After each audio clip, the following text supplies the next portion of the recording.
नमस्कार दोस्तों, जय श्री कृष्णा, राधे राधे। स्वागत है आपका हमारे इस कृष्णा की बातें 637 यूट्यूब चैनल पर। श्री पृथ्वी देवी ने पूछा, हे भगवान, हे परमेश्वर, हे प्रभु, प्रारब्ध कर्म को भोगते हुए मनुष्य को एकनिष्ठ भक्ति कैसे प्राप्त हो सकती है? श्री विष्णु भगवान बोले, प्रारब्ध को भोगता हुआ जो मनुष्य सदा श्रीमद् भागवत गीता के अध्याय में लीन हो, वही इस लोक में मुक्त और सुखी होता है तथा कर्म में संलिप्त नहीं होता। जिस प्रकार कमल के पत्ते को जल स्पर्श नहीं करता, उसी प्रकार जो मनुष्य श्री गीता का ध्यान करता है, उसे महापाप आदि पाप कभी स्पर्श नहीं करते।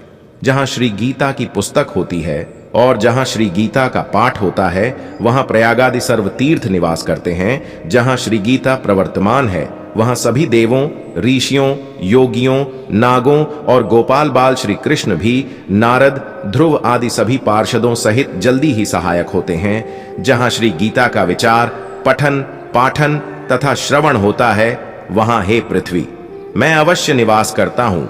मैं श्री गीता के आश्रय में रहता हूँ। श्री गीता मेरा उत्तम घर है और श्री गीता के ज्ञान का आश्रय करके मैं तीनों लोकों का पालन करता हूँ। श्री गीता अति अवर्णनीय पदों वाली, अविनाशी, अर्धमात्रा तथा अक्षर स्वरूप, नित्य, ब्रह्म रूपिणी और परम श्रेष्ठ मेरी विद्या है, इसमें संदेह नहीं है। वह श्री गीता चिंतानंद श्री कृष्ण ने अपने मुख से अर्जुन को कही हुई तथा तीनों वेद स्वरूप, परमानंद स्वरूप तथा तत्व रूप पदार्थ के ज्ञान से युक्त है। जो मनुष्य स्थिर मन वाला होकर नित्य श्री गीता के 18 अध्यायों का जप पाठ करता है, वह ज्ञानस्थ सिद्धि को प्राप्त होता है और फिर परम पद को पाता है। संपूर्ण पाठ करने में असमर्थ हो तो आधा पाठ करे तो भी गाय के दान से होने वाले पुण्य को प्राप्त करता है, इसमें संदेह नहीं है। तीसरे भाग का पाठ करे तो गंगा स्नान का फल प्राप्त करता है और छठवें भाग का पाठ करे तो सोमयाग का फल पाता है। जो मनुष्य भक्ति युक्त होकर नित्य एक अध्याय का भी पाठ करता है, वह रुद्र लोक को प्राप्त होता है और वहां शिव जी का गण बनकर चिरकाल तक निवास करता है। हे पृथ्वी, जो मनुष्य नित्य एक अध्याय, एक श्लोक अथवा श्लोक के एक चरण का पाठ करता है, वह मनवंतर तक मनुष्यता को प्राप्त करता है। जो मनुष्य गीता के 10, 7, 5, 4, 3, 2, 1 या आधे श्लोक का पाठ करता है, वह अवश्य 10,000 वर्ष तक चंद्रलोक को प्राप्त होता है। गीता के पाठ में लगे हुए मनुष्य की अगर मृत्यु होती है तो वह पशु आदि की अधम योनियों में न जाकर पुनः मनुष्य जन्म पाता है और वहां गीता का पुनः अभ्यास करके उत्तम मुक्ति को पाता है। गीता का ऐसे उच्चारण करते हुए जो मरता है, वह सद्गति को पाता है। गीता का अर्थ तत्पर, सुनने में तत्पर बना हुआ मनुष्य महापापी हो तो भी वह वैकुंठ को प्राप्त होता है और भगवान विष्णु के साथ आनंद करता है। अनेक कर्म करके नित्य श्री गीता के अर्थ का जो विचार करता है, उसे जीवन मुक्त जानो। मृत्यु के बाद वह परम पद को पाता है। गीता का आश्रय करके जनक आदि कई राजा पाप रहित होकर लोक में यशस्वी बने हैं और परम पद को प्राप्त हुए हैं। श्री गीता का पाठ करके जो महात्म्य का पाठ नहीं करता है, उसका पाठ निष्फल होता है और ऐसे पाठ को श्रम रूप कहा है। इस महात्म्य सहित श्री गीता का जो अभ्यास करता है, वह उसका फल पाता है और दुर्लभ गति को प्राप्त होता है। सूत जी बोले, गीता का यह सनातन महात्म्य मैंने कहा। गीता पाठ के अंत में जो इसका पाठ करता है, वह उपर्युक्त फल प्राप्त करता है। शौनक ऋषि बोले, हे सूत जी, अति पूर्व काल के मुनि श्री व्यास जी के द्वारा कहा हुआ तथा श्रुतियों में वर्णित श्री गीता जी का महात्म्य मुझे भली प्रकार कहिए। तब सूत जी बोले, आपने जो पुरातन और उत्तम गीता महात्म्य पूछा है, वह अतिशय गुप्त है, अतः वह कहने के लिए कोई समर्थ नहीं है। गीता महात्म्य को भगवान श्री कृष्ण ही भली प्रकार जानते हैं। कुछ अर्जुन जानते हैं तथा व्यास, शुकदेव, याज्ञवल्क्य और जनक आदि थोड़ा बहुत जानते हैं। दूसरे लोग कर्णोपकर्ण सुनकर लोक में वर्णन करते हैं। अतः श्री व्यास जी के मुख से मैंने जो कुछ सुना है, वह आज कहता हूं। जो अपने आप श्री विष्णु भगवान के मुख कमल से निकली हुई है गीता, अच्छी तरह कंठस्थ करना चाहिए। अन्य शास्त्रों के संग्रह से क्या लाभ? गीता धर्ममय, सर्व ज्ञान की प्रयोजक तथा सर्वशास्त्रमय है, अतः गीता श्रेष्ठ है। जो मनुष्य घोर संसार सागर को तैरना चाहता है उसे गीता रूपी नौका पर चढ़कर सुखपूर्वक पार होना चाहिए। जो पुरुष इस पवित्र गीता शास्त्र को सावधान होकर पढ़ता है वह भय शोक आदि से रहित होकर श्री विष्णु पद को प्राप्त होता है। जिसने सदैव अभ्यास योग से गीता का ज्ञान सुना नहीं है फिर भी जो मोक्ष की इच्छा करता है वह मूढ़ात्मा बालक की तरह हंसी का पात्र होता है। जो रात दिन गीता शास्त्र पढ़ते हैं अथवा इसका पाठ करते हैं या सुनते हैं उन्हें मनुष्य नहीं अपितु निःसंदेह देव ही जाने। हर रोज जल से किया हुआ स्नान मनुष्यों का मैल दूर करता है, किंतु गीता रूपी जल में एक बार किया हुआ स्नान भी संसार रूपी मैल का नाश करता है। जो मनुष्य स्वयं गीता शास्त्र का पठन पाठन नहीं जानता है, जिसने अन्य लोगों से वह नहीं सुना है, स्वयं को उसका ज्ञान नहीं है, जिसको उस पर श्रद्धा नहीं है, भावना भी नहीं है, वह मनुष्य लोक में भटकते हुए शूवर जैसा ही है। उससे अधिक नीच दूसरा कोई मनुष्य नहीं है, क्योंकि वह गीता को नहीं जानता है। जो गीता के अर्थ का पठन नहीं करता उसके ज्ञान को, आचार को, व्रत को, चेष्टा को, तप को और यश को धिक्कार है। उससे अधम और कोई मनुष्य नहीं है जो ज्ञान गीता में नहीं गाया गया है। वह वेद और वेदांत में निंदित होने के कारण उसे निष्फल, धर्म रहित और आसुरी जाने। जो मनुष्य रात दिन सोते, चलते, बोलते और खड़े रहते हुए गीता का यथार्थतः सतह अध्ययन करता है वह सनातन मोक्ष को प्राप्त होता है। योगियों के स्थान में, सिद्धों के स्थान में, श्रेष्ठ पुरुषों के आगे, संत सभा में, यज्ञ स्थान में और विष्णु भक्तों के आगे गीता का पाठ करने वाला मनुष्य परम गति को प्राप्त होता है।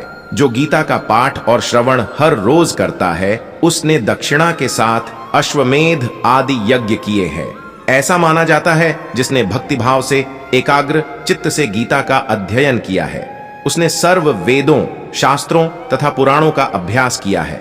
ऐसा माना जाता है जो मनुष्य स्वयं गीता का अर्थ सुनता है, गाता है और परोपकार हेतु सुनाता है वह परम पद को प्राप्त होता है। जिस घर में गीता का पूजन होता है वहां आध्यात्मिक, आदि दैविक और आदि भौतिक तीन ताप से उत्पन्न होने वाली पीड़ा तथा व्याधियों का भय नहीं आता है। उसको श्राप या पाप नहीं लगता, जरा भी दुर्गति नहीं होती और छह शत्रु, काम, क्रोध, लोभ, मोह, मद और मत्सर देह में पीड़ा नहीं करते। जहां निरंतर गीता का अभिनंदन होता है वहां श्री भगवान परमेश्वर में एक निष्ठ भक्ति उत्पन्न होती है। स्नान किया हो या न किया हो, पवित्र हो या अपवित्र हो, फिर भी जो परमात्मा विभूति का और विश्व रूप का स्मरण करता है वह सदा पवित्र है।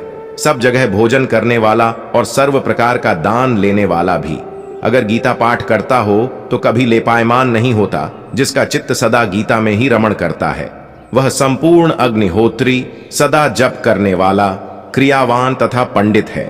वह दर्शन करने योग्य, धनवान, योगी, ज्ञानी, याज्ञिक, ध्यानी तथा सर्व वेद के अर्थ को जानने वाला है।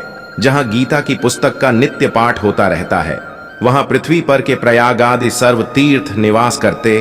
उस घर में और देहरूपी देश में सभी देवों, ऋषियों, योगियों और सर्पों का सदा निवास होता है।